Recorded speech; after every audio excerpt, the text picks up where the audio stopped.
Hi Reddit, I'm 29 and living in my childhood home, for now. But if what I just found out is true, I might not be for much longer, and it's tearing my heart apart because I'm taking care of our terminally ill father while my sister and her husband are plotting behind my back. For some context, I moved back home 2 years ago after our dad was diagnosed with stage 4 pancreatic cancer. It was fast moving, and he needed care right away. My sister, Emily, she's 32, lives a couple hours away with her husband Mark. They came by occasionally in the beginning, but everything was left to me. I put my life on hold, left my job, ended my lease, and moved back home to take care of our dad full-time. At the time, Emily kept saying how grateful she was, how lucky dad was to have me there. Mark didn't talk much, just hovered and acted like he was too busy with work to be involved. That was fine with me. I wasn't expecting praise, I just wanted to make sure our dad felt safe and cared for in his last years. The house we live in, it was built by our grandfather. It's old but solid. My dad loved this place. He always said it would stay in the family forever. That someday, both Emily and I would inherit it and do what we wanted with it together. He never put that in writing, just talked about it. I know, mistake number 1. But it gets worse. Last week, something weird happened. I was sorting through mail and found a letter addressed to Mark from a law office I didn't recognize. That caught my attention right away, since Mark doesn't even live here. I wasn't snooping, I was genuinely confused. I set it aside and mentioned it to Emily the next time she visited. She brushed it off, said Mark was handling some paperwork for Dad and that everything was just legal stuff I didn't need to worry about. But her tone was off. I've known her all my life. When she lies, her voice gets slightly too calm. Like she's rehearsed her words and just wants me to nod and drop it. I didn't drop it. I waited until she left and did something I probably shouldn't have. I searched Dad's study for anything that might explain what was going on. I know that sounds bad, but I swear, I wasn't looking to betray anyone. I just needed to know what legal stuff meant. What I found made my stomach flip. At the bottom of a drawer, buried under old tax returns, was a manila folder labeled Home Transfer Deed. It had my dad's name, and Emily's. Apparently, about 6 months ago, Mark convinced Dad to sign over the deed of the house, to Emily alone. No mention of me, no joint ownership. Just a clean transfer, quietly filed and notarized. I stared at the papers for a full 10 minutes, hoping I was reading it wrong. I wasn't. I didn't sleep that night. The next morning, I looked up the records online, and sure enough, it was official. The house is now in Emily's name. And nobody told me. I kept asking myself, why?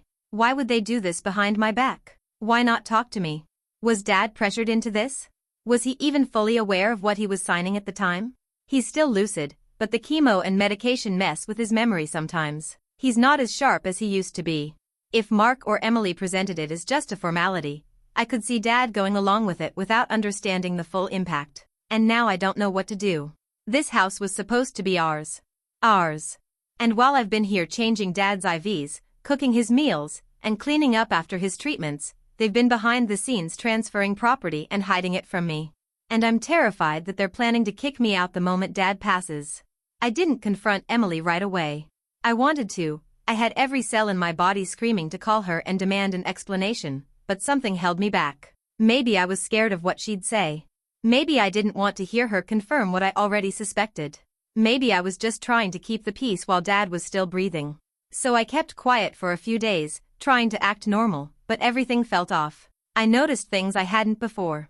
How Emily had started talking about renovating the house like it was already hers. She mentioned maybe upgrading the kitchen once Dad was gone, and asked if I'd be moving back to the city soon. At the time, I thought she was just being clueless. Now I know better. Mark came by the next day without Emily, which was weird. He doesn't usually come alone.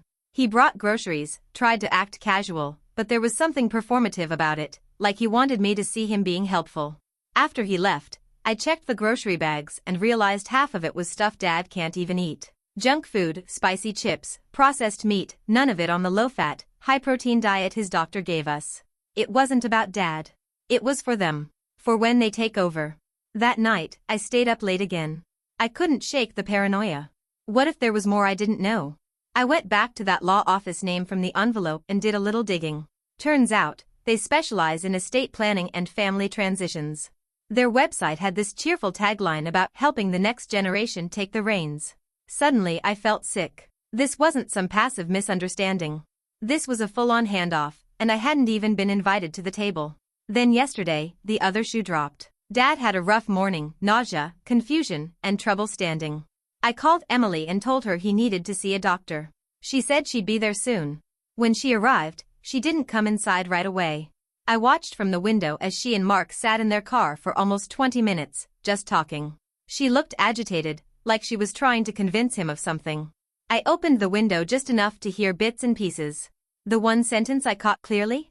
Mark saying, "You're not backing out now. We've come too far." I froze. A few minutes later, they came inside acting like nothing was wrong. Emily was sweet, almost too sweet. She brought Dad some herbal tea and sat next to him on the couch, brushing his hair back and talking to him like she was on a damn commercial for hospice care. And Dad? He lit up. She's always been his favorite. The golden child. No matter what she does, she always knows how to smile at him just right. So I kept my mouth shut. I haven't told him what I found. Not yet. Because if this really is his decision, if he knew what he was signing and truly wanted to give the house to Emily and leave me with nothing, I don't know what that would do to me. I've given up everything to be here. And now I might walk away with nothing. I didn't sleep that night. I kept replaying the conversation with Dad in my head. She said it would protect you. Over and over. That one sentence was like a knife twisting in my gut. Emily had sold this to him as if she were doing me a favor. And he believed her. Of course he did. He trusts her completely.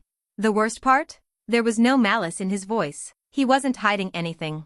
He looked so sure that it was the right thing to do, like it never even crossed his mind that I'd feel betrayed. That I was betrayed. I stared at the ceiling for hours, trying to convince myself I was wrong. That maybe Emily really did think she was helping. That maybe this wasn't a power grab. But then I remembered Mark in the car, saying, "You're not backing out now." That wasn't about protecting me. That was about sealing a deal. The next morning, I made myself get up like everything was fine. Made breakfast for Dad. Took care of his meds. Did the laundry. Changed the sheets. I felt like a ghost haunting a house I didn't belong in anymore. Emily showed up that afternoon. Alone this time. She walked in like she owned the place. Not in the usual big sister way, but like someone who had already decided which walls to repaint. She looked at the old bookshelf in the hallway and said, "We should get rid of that once Dad's gone. It's too bulky." "No, Emily. You." I couldn't hold it in anymore. I asked her, straight up, why she and Mark transferred the deed without telling me. For a moment, her face went completely blank. Then she smiled. That calm, careful smile she always uses when she's about to talk her way out of something. She said it was temporary. That Dad had been worried about complications with Medicaid, and putting the house in her name was just a protective measure. She told me I was reading too much into it, and that once things settled, she'd make sure everything was handled fairly. But here's the thing, Emily doesn't do temporary. She does permanent, planned, precise. And she sure as hell doesn't do fair. I asked her if Dad knew he had signed over everything. That he had no legal claim to the house anymore. And without missing a beat, she said, he trusted me to handle it. There it was. That wasn't an explanation. It was a warning. A reminder that she holds the keys now. And if I don't fall in line, she can lock the door behind me. She left soon after that. Said she had errands. Said she'd be back next week. But I don't think she's coming back to visit Dad. I think she's coming to finish what she started. 3 days passed. Emily didn't show. No texts, no calls, no updates about Dad. Just silence. And it wasn't like her. Say what you will, but Emily always checked in. That's how I knew something was shifting, something behind the scenes. Meanwhile, Dad was getting weaker. He'd started having trouble swallowing, and there were more and more moments where he'd just disappear mentally. He'd forget where he was, what time it was, even who I was, just for a second. It always came back, but each time, it took a little longer. That same afternoon, Mark showed up. Alone again. And I knew this wasn't a just checking in visit the moment I saw the manila envelope in his hand. He barely greeted Dad. Just gave me a quick nod and asked if we could talk privately in the kitchen. I told him if it was about Dad's care, we could talk in front of him. Mark didn't like that answer. He tried to push, saying it was a sensitive topic, but I wouldn't budge. So finally, he just dropped it. That's when he slid the envelope across the table and said, "Emily thought it would be better if I handled this." Inside were printed documents. A notice. Informal, but clear. It said that once our father passed, I'd have 30 days to vacate the property. No discussion. No consideration. Just a deadline. I felt my hands go cold. The way he said it, calm, clinical, like he was walking me through a cancelled subscription plan, made me sick. I asked him flat out if this was Emily's idea. He said yes, that they had future plans for the house, that they wanted to honor the property's potential, and that it was too emotionally complicated to have me stay there. That was the phrase that broke me. Too emotionally complicated. As if my entire life, my care for our father, the hundreds of sleepless nights, the fact that I gave up my job and apartment and social life, was just a complication. I didn't say a word. I just got up and walked into the bathroom so I wouldn't scream in front of Dad. I stayed in there for 20 minutes, staring at myself in the mirror, trying to make sense of what was happening. And when I came out, Mark was already gone. The envelope was still on the table, along with a post-it note in Emily's handwriting. "Let's not make this harder than it has to be." That was all it said. Like this was some business deal and not an eviction from the only home I've ever known. I didn't tell Dad. What was the point? His days were getting shorter, and he still thought Emily was going to keep this house in the family. Still believed she was going to take care of me once he was gone. I couldn't break his heart with the truth, but something in me broke instead. Because that's when I realized, this wasn't about the house. This was about erasing me. After Mark left, I sat at the kitchen table staring at that envelope for what felt like hours. My fingers couldn't stop tracing the edge of the paper like it was going to change what was written inside. 30 days. That's all I'd get once Dad was gone. No thank you. No compromise. No recognition that I'd held this house together for 2 years while they made quiet little moves behind closed doors. I didn't cry. I didn't scream. I just went numb. That cold, vibrating kind of numbness where you feel like you're floating just behind your own body. I made dinner for Dad, gave him his meds, tucked him in. He was so tired he barely opened his eyes. He whispered "Thank you, sweetheart," before drifting off. And I nearly lost it, right there beside his bed. Because he had no idea. I didn't sleep that night. Instead, I pulled out my laptop and started going through every document I could find, bank records, old tax returns, anything tied to the house. I wasn't even sure what I was looking for. I just needed to understand how far this had gone. And then I found something. A transaction buried in a folder from earlier that year, 2 months after Dad's diagnosis. A maintenance reimbursement payment made from one of Dad's old accounts to Mark. A direct transfer for $11,000. That might not seem like much, until you realize that account was one Dad hadn't touched in over a year. He didn't even remember it existed. I only found it because I was the one paying the bills and keeping the login info in case of emergencies. The payment was labeled, property improvement, deck repairs. Except, we don't have a deck. We never had a deck. That's when it hit me. Mark had been bleeding money out of Dad's account. Slowly. Quietly. Masked as reimbursements for things that didn't exist. And it wasn't just the deck. Over the next hour, I found 5 more repairs. All of them billed by Mark's Side LLC. Little things like roof drainage consulting, electrical rewiring consult, interior value appraisal. None of it was real. They weren't fixing the house. They were laundering money out of Dad's name while they still had access. I sat back in the chair, dizzy. It wasn't just that they were taking the house. They were taking his life, his savings, his trust, his legacy, turning it into leverage. And they expected me to just quietly disappear once he was in the ground. That's when something inside me snapped. I took photos of every transaction. Every page. I copied and saved the documents to a cloud drive. I started making a folder, labeled it just in case. And then I called the only person I could think of. Dad's old friend, Tom. A retired attorney who helped him settle a dispute with a contractor years ago. I wasn't sure he'd answer, but he picked up after 2 rings. He sounded tired. I told him everything. And when I finished, he didn't say much, just sighed and said, "You might want to come by my office tomorrow. Early. Before they figure out what you've found." That was the first time in weeks I felt something close to hope. I wasn't just going to let them erase me. They wanted a fight? They were about to get one. Tom's office was in a quiet brick building on the edge of town. The kind of place that smelled like old paper and stronger coffee than anyone should drink past retirement age. He looked older than I remembered, grayer, slower, but his eyes? Still razor sharp. I sat across from him at a narrow desk cluttered with legal pads, paperweights, and a family photo I recognized from when I was a kid. He didn't waste time with pleasantries. Just asked me to show him everything I had. I handed over the folder, printouts, screenshots, the scanned deed, and most importantly, the account transactions that showed Mark draining Dad's funds for fake repairs. He studied the documents silently for a long time. I didn't interrupt. I could see the gears turning behind his tired face. When he finally looked up, he gave a small, humorless smile. "You're not wrong," he said. "But it's going to be tricky." He explained that because Dad willingly signed the quitclaim deed, reversing the transfer wasn't impossible, but it would be hard. Especially with Dad's condition. We'd need to prove one of two things: either he was not of sound mind at the time of signing, or he was misled, coerced through misinformation.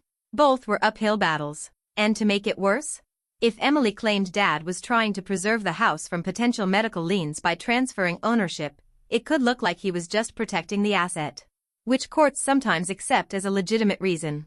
But Tom wasn't done. He tapped on the bank statements and said, this is different. The fake reimbursements. The non-existent repairs. If we could prove Mark was funneling money to himself under false pretenses, and show that Emily had knowledge of it, we could make a case for financial elder abuse. That changed everything. He told me we had options, but we had to move fast. Once Dad passed, the paper trail would get harder to follow. The power dynamics would shift. Emily would likely move quickly to evict me and begin whatever renovation or sale they had planned. So we put a plan in motion. Tom drafted a letter of inquiry and preservation request, essentially a formal warning shot. It would alert Mark and Emily that legal scrutiny was coming and stop them from destroying or altering any financial records. If they ignored it, we'd have grounds to escalate. I asked Tom what would happen if Dad found out. If he got upset or confused. Tom looked at me long and hard, then said, "He's lucky to have you watching his back." That hit me harder than I expected. Because for the first time in weeks, someone actually said out loud that what I was doing mattered. That I wasn't just being dramatic or emotional or jealous. I left his office with a folder full of paperwork, a tight knot in my chest, and the sense that I'd just fired the first shot in a war I never wanted to fight. But that night, Emily called me. Out of nowhere. And her tone was different. Cold, tight, controlled. She said, "I heard you've been snooping through Dad's accounts. We need to talk. Tomorrow." No more pretending. No more smiles. She knew. And now she was coming. Emily showed up the next morning at 9 o'clock sharp. No coffee in hand. No soft greetings. No pretending this was a family visit. She came in wearing a pressed blazer like she was walking into a boardroom, not her childhood home. She didn't ask about Dad. She didn't even look at him lying on the couch in the living room. She went straight to the kitchen and waited for me to follow. I didn't rush. I finished giving Dad his meds, adjusted his blanket, made sure he was comfortable. Because unlike her, I still remembered why I was here. When I finally walked in, she already had papers spread out on the kitchen table. Not legal papers, bank statements. My prints. From my cloud folder. She'd somehow gotten access. My stomach dropped. I should have used better security. She started talking before I could say a word. She called me ungrateful. Said I was creating unnecessary drama.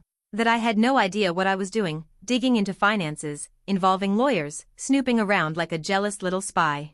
I let her rant. Let her get it all out. Then I asked her one simple question. Did Dad know he was signing away the house entirely? She flinched. Just barely, but I caught it. And that's when I knew she didn't have a clean conscience. She dodged. Said I was twisting things. Said I didn't understand estate law. That everything was in Dad's best interest. That I was the one putting stress on him. That I was the one being manipulative by keeping him confused about what was happening. She didn't even deny it outright. That's what hit me the hardest. Emily didn't come to defend herself. She came to warn me. She told me to stay out of things I don't understand. That she and Mark had everything under control and that once Dad passed, I'd want to avoid making a public mess. That word, public, wasn't an accident. She was threatening me. She knows I have no job, no apartment, no real fallback. That airing our dirty laundry would only make me look unstable. Bitter. That no one would care what I said once Dad was gone. And then she hit me with the final blow. She said she'd already spoken to Dad's doctor and gotten a signed statement declaring him of sound mind at the time of the deed transfer. I felt my knees go weak, because that meant they were planning everything in advance. They knew exactly what to say, who to talk to, which papers to line up. And they'd done it all without me knowing. But here's the thing, the doctor they used? He'd only seen Dad twice. Brief appointments. 5 minutes max. I'd been the one tracking his mental decline. I had journals, notes, medical records from specialists, therapists, the hospice nurse who'd been in and out for months. So I stood up, walked over to the counter, and said just one thing. You picked the wrong person to try and erase. She didn't respond. She just gathered her papers, straightened them, and walked out. Didn't say goodbye to Dad. Didn't look back. But that's when I made my own decision. They wanted this to be quiet. They wanted me to leave without a sound. Instead, I was going to make sure everyone heard me. I didn't tell anyone what Emily said that day. Not at first. I needed time to think, to plan. Because the moment she walked out of this house, I knew exactly what she was counting on, that I'd stay silent. That I'd fold. That I'd protect our family's image more than I'd protect myself. But not this time. That night, I wrote everything down. Every conversation, every strange moment. I made a full timeline, when Dad's decline started, when Emily got involved, when the bank withdrawals began, the suspicious repairs, the quitclaim deed. Everything. I organized it like evidence, not a diary. Then I did the one thing Emily didn't expect. I posted it. Not on some public Facebook wall. Not as a rage-fueled call-out. I sent it to our family group chat. The one with aunts, uncles, cousins. People who knew us growing up. Who loved our dad. Who'd been kept in the dark about all of this. I didn't accuse. I didn't insult. I just laid out facts, dates, copies, screenshots, photos of the home, still untouched by the repairs Mark billed Dad for. The group chat exploded. My Aunt Martha, Dad's younger sister, called me within minutes. I could hear the fury in her voice. She had no idea Emily had taken the house. She said if she'd known, she never would have stepped aside when Emily offered to manage the estate paperwork last fall. Apparently, Emily had told her I was unstable. That I didn't want to be involved. That she and Mark were handling it all. I nearly dropped the phone. Martha said something else too. Apparently, Emily and Mark were already in talks with a local developer to sell the house once Dad was gone. A cash deal. Quiet. No listing. Just a fast flip for profit. And the worst part? The buyer was someone Martha knew. I felt something in my chest go cold. They were going to erase everything. Not just me. Not just Dad's wishes. Our family's entire history. This wasn't a mistake anymore. This was a scheme. I spent the next 2 hours calling every person in the family I could. Some were shocked. Some were horrified. A few were suspicious, thinking I was being dramatic, but most were on my side. Especially once I showed them the financial records. The tide started to turn. Even my cousin Brian, Emily's godson, messaged me privately and said, "I don't know what she's doing, but this feels wrong. Let me know how I can help." That night, I forwarded everything to Tom. He called me first thing in the morning and said, "They're not going to know what hit them." We filed a formal petition to investigate financial misconduct and undue influence. With the evidence from the group, the timeline, and the statements from family members, it was enough to trigger an inquiry. And Emily? She found out fast. She texted me just one word. Unbelievable. No denial. No defense. Just rage. But I wasn't scared anymore. Because now, I wasn't fighting alone. I thought I was prepared. I thought uncovering the stolen money, the fake repairs, the secret property transfer, that was the worst of it. That once I took this public and got legal involved, the rest would be cleanup. I was wrong. Because there was one more secret buried beneath all of this. And when I found it, it nearly broke me. The petition Tom filed triggered an automatic request for disclosure of recent financial transactions connected to Dad's estate. That included not just the property records, but insurance, healthcare billing, and pension accounts. And that's where we found it. A withdrawal from one of Dad's life insurance policies, his secondary one. Not the main one he'd had since I was a kid, the one I knew about. This was a supplemental policy he'd taken out years ago through a credit union. It had a payout clause for terminal illness. And 6 months ago, right around the time Emily had the deed signed over, someone had submitted paperwork to access the benefit early. A lump sum. Nearly $90,000. And guess who the check was made out to? Mark. It was disguised through a reimbursement shell company. But the routing number matched one of the accounts I'd flagged earlier, the one that supposedly paid for deck repairs. I sat there staring at the number on the report, my hands shaking. While I was feeding Dad soup and changing his sheets. While I was holding him through the worst nights of his life. They were cashing him out like he was already dead.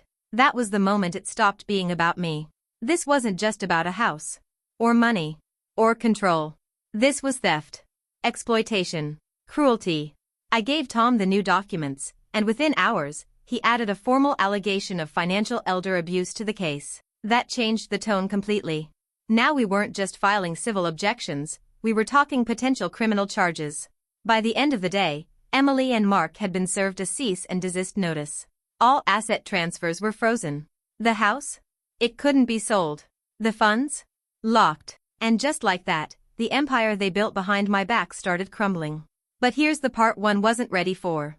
That night, Emily showed up. Not with her blazer. Not with her cold little smirk. She looked tired. Pale. Shaky.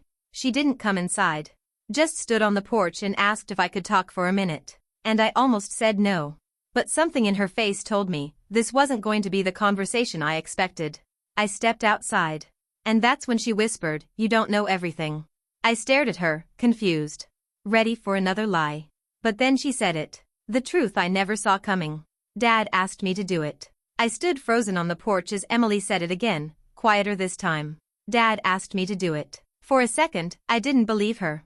My heart was pounding too loud to think straight. I wanted to shout, to laugh in her face, to demand to know if this was some desperate lie to save herself. But she didn't look smug. She looked broken. She told me everything. A year ago, before Dad's diagnosis got worse, he'd pulled her aside during one of her visits. He was scared, not just of dying, but of what would happen after. He worried about me. About what I would do, where I'd go. He also worried about the house being eaten up by medical debt. He didn't want probate courts involved. Didn't want the state deciding anything. He asked Emily to take the deed quietly. He wanted to protect the house. But here's the part that shattered me. He thought by putting it in her name, she'd be able to hold it in trust, for both of us. That we'd work it out together. That she'd be the stable one and I'd be the caregiver, and we'd figure out the rest after. Except she never told me. She never told him that she had no intention of sharing. She said at first she really believed she could handle it, that once everything settled, she'd do the right thing. But then Mark got involved. Convinced her it was better to take control, to protect the value, to start preparing for a sale. He told her I was fragile. Emotional. That I wouldn't be able to handle it after Dad was gone. So she listened to him. And when Dad started fading mentally, they moved faster. Started transferring funds. Lining up deals. Planning the future like I wasn't even part of it. I asked her why. Why didn't she just tell me? Why didn't she talk to me before deciding I didn't deserve a say? She didn't answer. She just started crying. Not dramatic, not loud, just silent tears she tried to wipe away like she hadn't already done irreversible damage. And I realized something in that moment. Emily wasn't evil. She was weak. She let fear and influence guide her. And once the line was crossed, she doubled down. Over and over. Until she was so deep in it, she couldn't see the difference between protecting and controlling. I left her standing on the porch, went back inside, sat next to Dad while he slept, his breathing shallow and fragile. I stared at the ceiling and thought about everything we'd lost, not just the house, not just the money, but the us we used to be. The next morning, I met with Tom. We didn't drop the case, because no matter what her reasons were, what she and Mark did was still wrong. The money siphoned. The fake repairs. The insurance withdrawal. That wasn't Dad's wish, that was exploitation. And Emily knew it. To avoid formal charges, she agreed to reverse the deed. The house would go into a family trust, exactly what Dad had wanted from the beginning. She cut ties with Mark. From what I've heard, she moved in with a friend. She didn't come back to the house. 2 weeks later, Dad passed, peacefully. At home. In his favorite chair, by the window, holding my hand. The day after his funeral, I walked through every room of the house. Slowly. Quietly. Not because I had to, but because I still could. Because it was mine now. Ours. Not through some legal win. But because I stayed. Because I fought for it. Because I never left when it got hard. And now, the silence in these walls feels a little less heavy. Sometimes, late at night, I think about that moment on the porch, when Emily whispered the truth, and for the first time in months, I didn't feel erased.